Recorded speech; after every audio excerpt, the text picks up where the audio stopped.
ಸ್ವರ್ಣ ನ್ಯೂಸ್ನ ಈ ವಿಶೇಷ ಚಿಕ್ಕ ಸಂದರ್ಶನಕ್ಕೆ ನಿಮಗೆಲ್ಲ ಸ್ವಾಗತ. ನಾನು ಗೌರಿ ಶೆಟ್ಟಿ. ನಮ್ಮ ಜೊತೆಗಿದ್ದಾರೆ ಭಾರತದ ಪ್ರಖ್ಯಾತ ಡ್ಯಾನ್ಸರ್, ಕೊರಿಯೋಗ್ರಾಫರ್, ಆ್ಯಕ್ಟರ್ ಮತ್ತು ನಿರ್ದೇಶಕ ಕೂಡ. ಬೆಂಗಳೂರು ಮೂಲದ ಅಂದರೆ ಕರ್ನಾಟಕ ಮೂಲದ, ಈಗ ವಿಶ್ವದೆಲ್ಲೆಡೆ ಖ್ಯಾತಿನ ಪಸರಿಸಿರುವಂಥ ಹೆಸರಾಂತ ಡ್ಯಾನ್ಸರ್ ಪ್ರಭುದೇವ. ನಿಮಗೆ ಸ್ವಾಗತ, ನಮಸ್ಕಾರ. ಪ್ರಭುದೇವರ, ಹೇಗಿದ್ದೀರಿ? ಬೆಂಗಳೂರಿಗೆ ಬಂದಿದ್ದೀರಿ. Very happy to receive in Bangalore.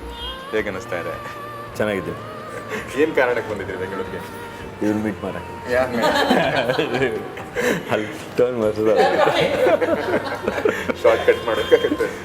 Okay, ತಾರಾ ಮೇಡವ್ರನ್ನ ಬಂದಿದ್ರಿ. ಅವರು ಕರ್ನಾಟಕ ಚಲನಚಿತ್ರ ಅಕಾಡೆಮಿ ಅಧ್ಯಕ್ಷರು ಮತ್ತು ಈಗ ರೀಸೆಂಟಾಗಿ ವಿಧಾನ ಪರಿಷತ್ ಸದಸ್ಯರಾಗಿದ್ದಾರೆ. ಸೊ ನನಗೆ ಅದ್ರ ಬಗ್ಗೆ ಅಷ್ಟು ಗೊತ್ತಿಲ್ಲ.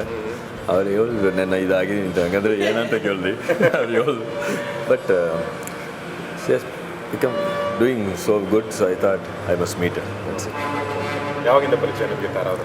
ನಾನು ಅವ್ರ ಹಸ್ಬೆಂಡ್ ವೇಣು ನನ್ನ ಪರಿಚಯ, H2O ಮಾಡ್ತಾ ಇದ್ದಾಗ ಆಗ್ಲಿಂದ ಪರಿಚಯ.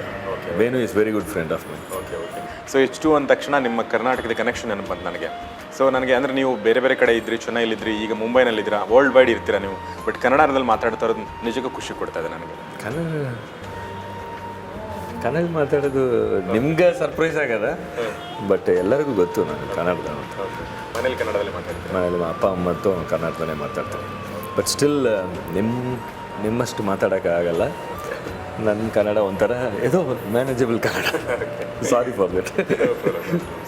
ಸೊ ಪ್ರಭುದೇವ ಅಂದ ತಕ್ಷಣ ನಮಗೆ ನಾನು ಈಗಾಗಲೇ ಇಂಟ್ರೊಡಕ್ಷನ್ ಮಾಡಬೇಕಾದ್ರೆ ಹೇಳಿದೆ, ನೀವೊಬ್ಬ ಡ್ಯಾನ್ಸರ್, ಕೊರಿಯೋಗ್ರಾಫರ್, ಆ್ಯಕ್ಟರ್, ಡೈರೆಕ್ಟರ್ ಎಲ್ಲ ಕ್ಯಾಪ್ಗಳನ್ನ ಹಾಕ್ಕೊಂಡಿದ್ದೀರಾ. ಸೊ ನಿಮಗೆ ಪ್ರಭುದೇವ ಅಂದರೆ ಡ್ಯಾನ್ಸರ್. ನಮಗೂ ಕೂಡ ಬೇಸಿಕಲಿ ನೀವು ಡ್ಯಾನ್ಸರೇ. ನಿಮ್ಮನ್ನು ಡೈರೆಕ್ಟರ್ ಆಗಿ, ಆ್ಯಕ್ಟರ್ ಆಗಿ ನೋಡ್ಬೋದು, ಬಟ್ ನಿಮ್ಮ ಡ್ಯಾನ್ಸ್ ನೋಡೋಕ್ಕೆ ತುಂಬ ಖುಷಿ ನನಗೂ. ಸೊ ನಿಮ್ಮ ಕರ್ನಾಟಕದ ನಿಮ್ಮ ಕನೆಕ್ಷನ್ ಬಗ್ಗೆ ಒಂದು ಸ್ವಲ್ಪ ಹೇಳಿ. ನಾನು ಬೇರೆ ಎಲ್ಲೇ ಹೋದ್ರೆ ಕನೆಕ್ಷನ್ ಅಂತ ಹೇಳ್ಬೋದು. ನಾನು ಇಲ್ಲೇ ಅಂತಾನೆ ಇದೆ connection. Okay. I am from here only. So ನೀವು ಚಿಕ್ಕಂದಿನಲ್ಲಿ ನಿಮ್ಮ ಮೈಸೂರಲ್ಲಿ? ನಾನು ಓದಿದ್ದು ಚೆನ್ನೈಲಿ. ಬಟ್ 2 months ರಜಾಗ ಫುಲ್ ನಮ್ಮ ವಿಲೇಜ್ಲೇ ಇರ್ತೀರಿ. 2 months ಮೂಗೂರಿಲ್ಲ, ನಮ್ಮ ಅಮ್ಮನ ಊರು ದೂರ ಅಂತ. ಫುಲ್ ಅಲ್ಲೇ 2 months ಫುಲ್ ಆಟ ಅಲ್ಲೇ.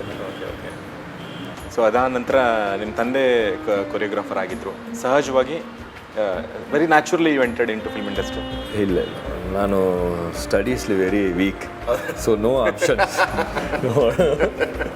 ಸೊ ಫಾದರ್ ಫಿಲ್ಮ್ಲಿದ್ರು. So of course what to do there, something I have to do. No ಹಂಗೆ. ಓಕೆ. ಸೊ ಹಾಗೆ ನೀವು ಕೊರಿಯೋಗ್ರಾಫರ್ ಎಂಟ್ರಿ ಕೊಟ್ಟರೆ. ಬಟ್ ಸಿನಿಮಾದಲ್ಲಿ ನಿಮಗೆ ಹೀಗೆಲ್ಲ ಮಾಡ್ಬೋದು, ನಾನು ಆ್ಯಕ್ಟರ್, ಡೈರೆಕ್ಟರ್ ಆಗ್ಬೋದು ಅಂತಿತ್ತ? ಬರೀ ಡ್ಯಾನ್ಸರ್, ಕೊರಿಯೋಗ್ರಾಫರ್? ಇಲ್ಲ, ನನಗೆ ನಥಿಂಗ್ ಪ್ಲ್ಯಾನ್. ಅದೇ ನಾನು ಅಷ್ಟು ಓದೋದು very bad. So I have to come. ನಾನು ಇಲ್ಲಿ ಬಂದು ಆಮೇಲೆ ನಾನು ಆ್ಯಕ್ಟರ್ ಆಗಬೇಕು ಅಂತ ಕೂಡ ನನಗೆ ಇದಿಲ್ಲ. ಆ್ಯಕ್ಟರ್ ಡೈರೆಕ್ಟರ್ ಆಗಬೇಕು ಅಂತ ಆ್ಯಕ್ಟ್ ಮಾಡೋಕೆ ಇತ್ತು. ಬಟ್ ಈ ಪ್ಲ್ಯಾನ್ ನಥಿಂಗ್ ಪ್ಲ್ಯಾನ್. ಅದು ಹೋಯ್ತಾನೆ ಅದ. ನಾನು ಅದು ಸೊ ಲೈಫ್ ಹೆಂಗೆ ತೆರ್ಕೊಳ್ಳುತ್ತೋ, ಓಪನ್ ಆಗುತ್ತೋ ಹಂಗೆ ನೀವು ಅದ್ರ ಜೊತೆಗೆ ಯು ಆರ್ ಮೂವಿಂಗ್. ಸೊ ಈಗ ತುಂಬ ದೊಡ್ಡ ಸ್ಟೇಜಿಗೆ ಬಂದಿದ್ದೀರಿ ನೀವು. ಬಾಲಿವುಡ್ನಲ್ಲಿ ಒಳ್ಳೆ ಸಿನಿಮಾಗಳನ್ನ ಹಿಟ್ ಕೊಟ್ಟಿದ್ದೀರಾ. ಲಾಸ್ಟ್ ನೀವು ರೌಡಿ ರಾಠೋಡ್ ಸಿನಿಮಾ ಮಾಡಿದ್ರಿ. ಸೊ ಬಾಲಿವುಡ್ ಎಕ್ಸ್ಪೀರಿಯನ್ಸ್ ಬಗ್ಗೆ, ಅಕ್ಷಯ್ ಕುಮಾರ್ ಬಗ್ಗೆ? Akshay Kumar is a very sweet person. ಅವ್ರು ಯಾವಾಗಲೂ ಶೂಟಿಂಗ್ ಮಾಡಾಗ ಅವರೊಂದು ಬಿಗ್ ಸ್ಟಾರ್ ಅಂತ ಏನು ಮಾಡಲ್ಲ. ನಾವು ಹಂಗೆ ಇರ್ತಾರೆ, ವೆರಿ ನಾರ್ಮಲ್. ಅದು very it's super experience to work with it. And is a gem of a person.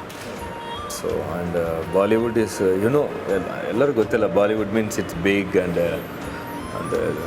It's nice. ಅದ್ರ ಜೊತೆ ಸಲ್ಮಾನ್ ಖಾನ್ ಅವ್ರನ್ನ ಕೂಡ ಡೈರೆಕ್ಟ್ ಮಾಡಿದ್ರು. ಸೊ ಅವರು already they both are super duper stars. So it's like working with them. It was a pleasure to work with both of them. Super duper ಸ್ಟಾರ್ಗಳ ಜೊತೆ ಅವ್ರನ್ನ direct ಮಾಡಿ ನೀವು ಸೂಪರ್ ಡೂಪರ್ ಡೈರೆಕ್ಟರ್ ಆಗ್ಬಿಡ್ತೀರಾ ಈಗ? ಅನ್ಸಲ್ವಾ ನಿಮಗೆ? ಅನ್ಸಲ್ಲ. ಸೊ ನಾನು ಒಂದು ಗಮನಿಸಿದೆ, ಇದಕ್ಕಿಂತ ಮುಂಚೆ ನಾನು ಒಂದು ಚಾನಲಲ್ಲಿ ನಿಮ್ಮ ಶೋ ನೋಡ್ತಾ ಇದ್ದೆ ನೀವು. ಆಮೇಲೆ ಈಗ ತಾರಾ ಅವ್ರ ಜೊತೆ ಕೂತ್ಕೊಂಡಾಗ ಕೂಡ ನೋಡಿದೆ, ನೀವು ತುಂಬ ಕಡಿಮೆ ಮಾತಾಡ್ತೀರ, ತುಂಬ ಶೈ ಅನ್ನಿಸ್ತೀರಾ. ಇಷ್ಟೊಂದೆಲ್ಲ ಜಗತ್ತು ನೋಡಿದ ಮೇಲೆ ಕೂಡ ಈ ಶೈನೆಸ್ಸು ಒಂಥರ ಅದು ಹೇಗೆ? ಅದು ಗೊತ್ತಿಲ್ಲ.